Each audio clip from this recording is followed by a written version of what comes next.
My self Ratan Singh Payal. Online classes के तहत आज अपन बात करेंगे बीएससी सेकेंड ईयर का प्रथम पेपर थर्मोडायनेमिक्स की। उसके अंदर 2-3 टॉपिक जैसे reversible and irreversible process, heat engine और थोड़ा बहुत कार्नो इंजन भी अपन कर लेंगे। तो शुरुआत करते हैं रिवर्सिबल प्रोसेस। नंबर 1 बात कर ले उत्क्रमणीय प्रक्रम।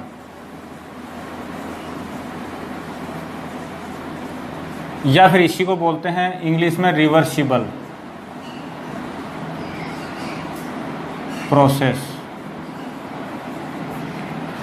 देखो बच्चों, कोई भी प्रोसेस रिवर्सिबल प्रोसेस हो सकता है यदि उसकी बाह्य अवस्थाओं में परिवर्तनों को डायरेक्ट प्रोसेस के सापेक्ष विपरीत दिशा और विपरीत क्रम में आरोपित कर दिया जाए तो प्रत्येक स्थिति में वे ही अवस्थाएं पुनः प्राप्त होती हों, वे ही अवस्थाएं पुनः प्राप्त होती हों तो इसको क्या बोलते हैं?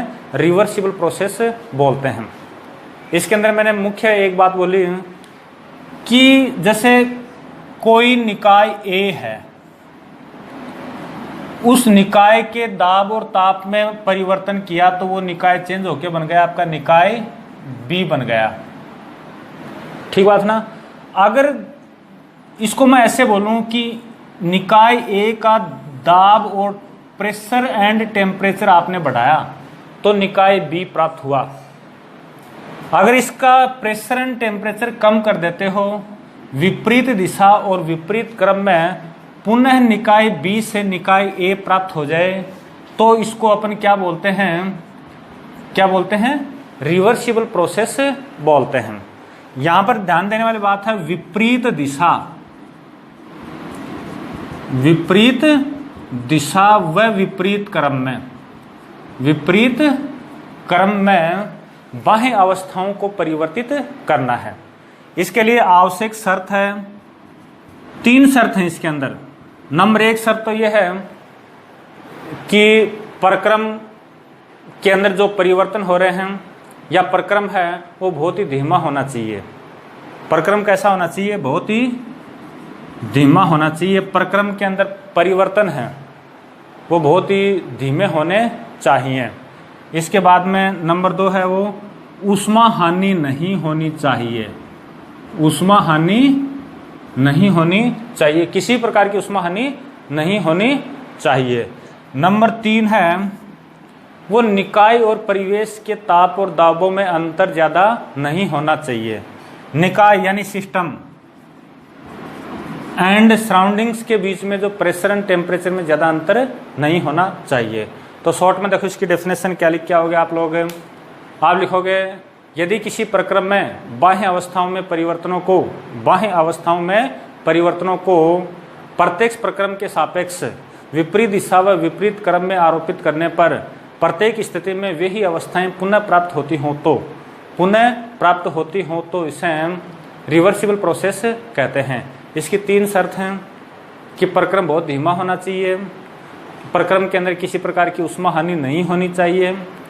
तीसरी बात अपन ने लिखी कि निकाय और परिवेश के बीच में ताप और दाबों का अंतर ज़्यादा नहीं होना चाहिए।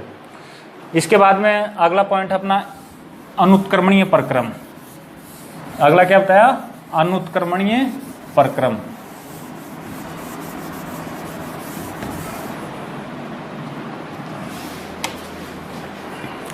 तो नंबर 2 अपन बात करेंगे अनुत्क्रमणीय प्रक्रम या फिर इसको बोल दो इरिवर्सिबल।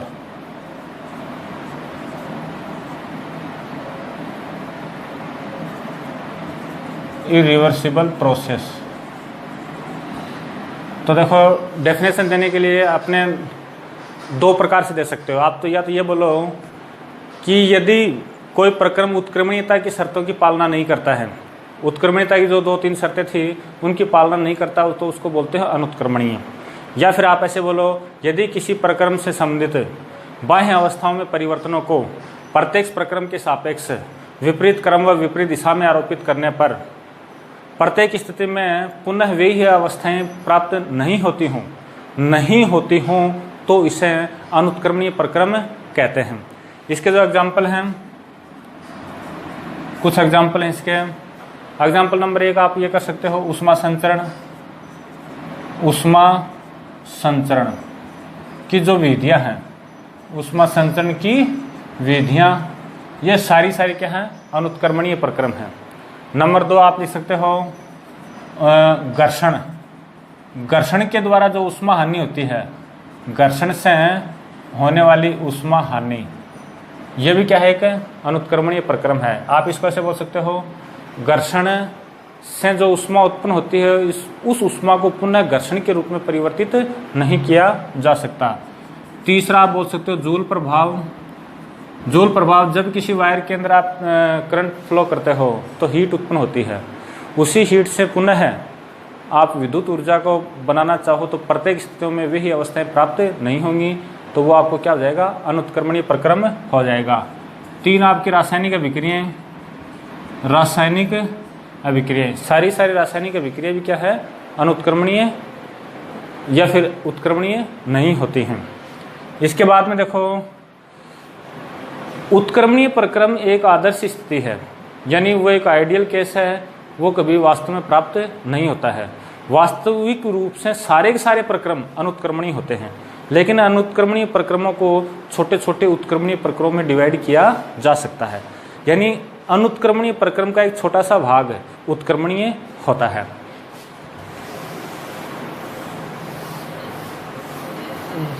इसके बाद अपन बात करते हैं हीट इंजन, ऊष्मा इंजन।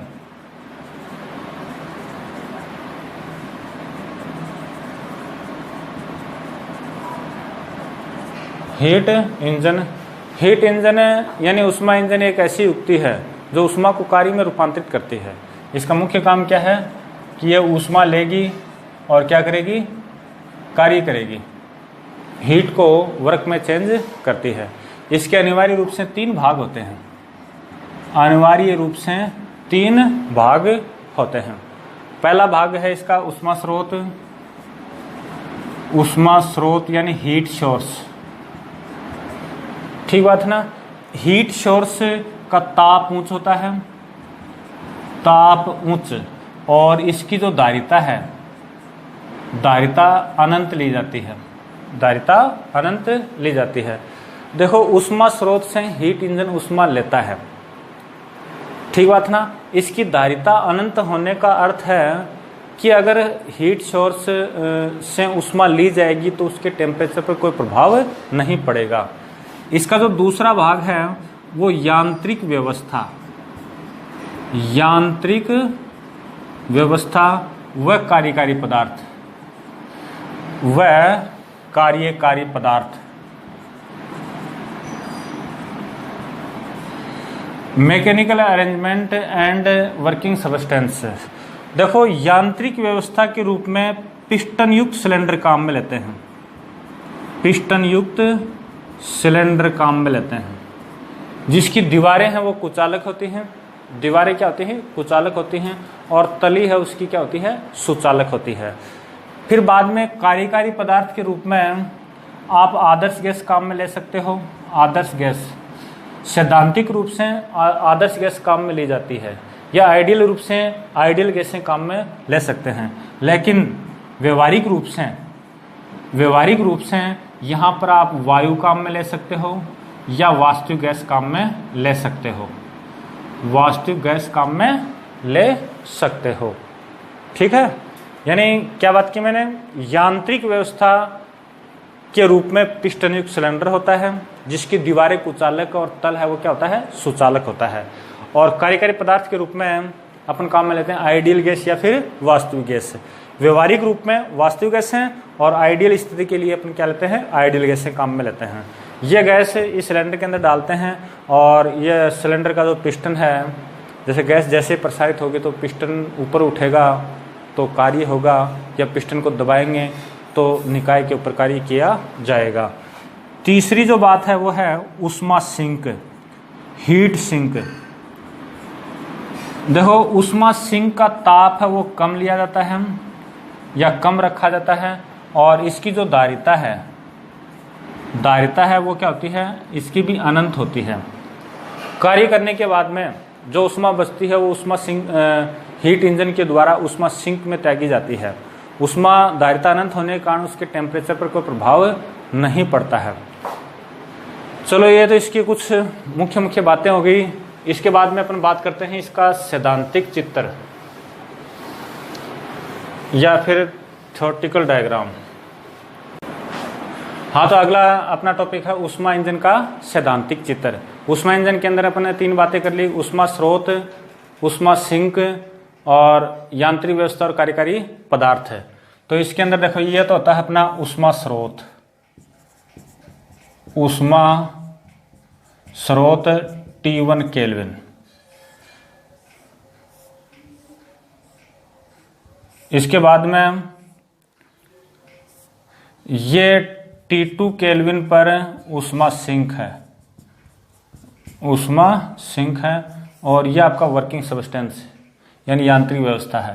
देखो ये यांत्रिक व्यवस्था यहाँ से Q1 ऊष्मा लेगी ऊष्मा स्रोत से, इस ऊष्मा में से कुछ कार्य कर दिया जाएगा, कुछ कार्य कर दिया जाएगा, बची ऊष्मा को ऊष्मा सिंक के अंदर त्याग दी जाएगी।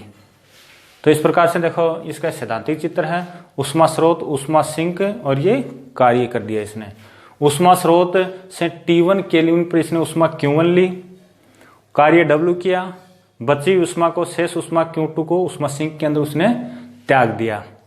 ठीक है। इसके बाद में आगे होगा ऊष्मा इंजन की दक्षता, ऊष्मा इंजन की दक्षता, एफिशिएंसी ऑफ हीट इंजन। तो दक्षता के रूप में देखो डेफिनेशन आप इस प्रकार से बोल सकते हो, किसी ऊष्मा इंजन के द्वारा किया गया उपयोगी कार्य और स्रोत से ली गई ऊष्मा के अनुपात को ही क्या बोलते हैं, ऊष्मा इंजन की दक्षता बोलते हैं। तो दक्षता का जो फॉर्मूला आप इस प्रकार से ले सकते हो, ईटा इक्वल टू किया गया उपयोगी कार्य अपॉन ऊष्मा स्रोत से ली गई ऊष्मा, ऊष्मा स्रोत से ली गई ऊष्मा। उपयोगी कार्य तो क्या हुआ आपका W हुआ, और ऊष्मा स्रोत से ऊष्मा कितनी ली उसने, Q1 ली। ठीक बात है ना। ये इक्वेशन नंबर आपने 1 दे दी। इसके बाद ऊष्मा गतिकी के प्रथम नियम से, गतिकी के प्रथम नियम से अपन क्या लिख सकते हैं, del Q equal to du plus del W। ये इक्वेशन नंबर आपकी 2 है। तो देखो यहां डेल Q तो आपका कितना है, Q1 ऊष्मा ली और त्याग दी Q2। फिर बाद में du यहां पर क्या है, 0। क्यों? क्योंकि ऊष्मा इंजन एक चक्रीय प्रक्रम है, चक्रीय प्रक्रम है। चक्रीय प्रक्रम के अंदर आंतरिक ऊर्जा में परिवर्तन क्या होता है, 0 होता है, या फिर आंतरिक ऊर्जा क्या होती है, नियत होती है। यहां पर dw या डेल W जो लिखा अपन ने, वो आपका किसके बराबर है, W के बराबर है।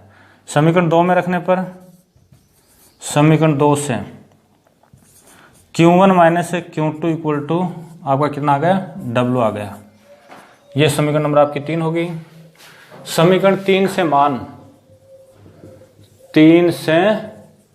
मान 1 में रखने पर यह आपका ईटा इक्वल टू प्राप्त हो गया Q1 minus Q2 upon Q1, divide करेंगे तो 1 माइनस Q2 अपॉन Q1, ये ईटा आ गया आपका।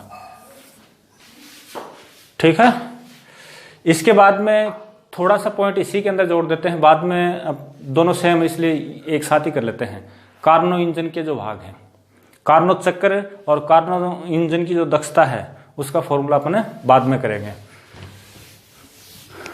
देखो कार्नो इंजन एक आदर्श इंजन है की कल्पना की गई है, आदर्श इंजन के रूप में कल्पना की गई, और इस कल्पना करने वाले वैज्ञानिक का नाम कौन था, सादी कार्नो। ठीक बात ना।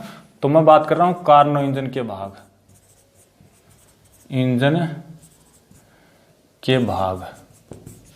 इसके 4 भाग लिए गए हैं। कितने भाग लिए गए हैं, 4 भाग, वो ही सेम भाग हैं। इसके अंदर भी नंबर 1 है ऊष्मा स्रोत, ऊष्मा स्रोत। नंबर 2 है उष्मा सिंक, उष्मा सिंक। तीसरा इसके अंदर भी क्या है, कार्यकारी पदार्थ। और नंबर 4 है इसमें स्टैंड। तो लगभग सेम वही बातें हैं, तो एक साथ अपन कर लेते हैं। पहला क्या बताया, उष्मा स्रोत, उष्मा सिंक, कार्यकारी पदार्थ और स्टैंड। इसका जो डायग्राम आप इस प्रकार से ले सकते हो। तो ये तो हो गया आपका पिस्टन युक्त सिलेंडर, ये तो पिस्टन लिखा, और ये आपका क्या है, आपका सिलेंडर। और इसके अंदर क्या डालते हैं, कार्यकारी पदार्थ, कार्यकारी पदार्थ डाल देते हैं। इसकी ये दीवार कुचालक है, ये पिस्टन ये भी कुचालक है, और ये क्या है, सुचालक है। इसके जस्ट नीचे इतना ही बड़ा आकार का एक होता है स्टैंड, ये आपका क्या है, स्टैंड है। इसके बाद में ये जो है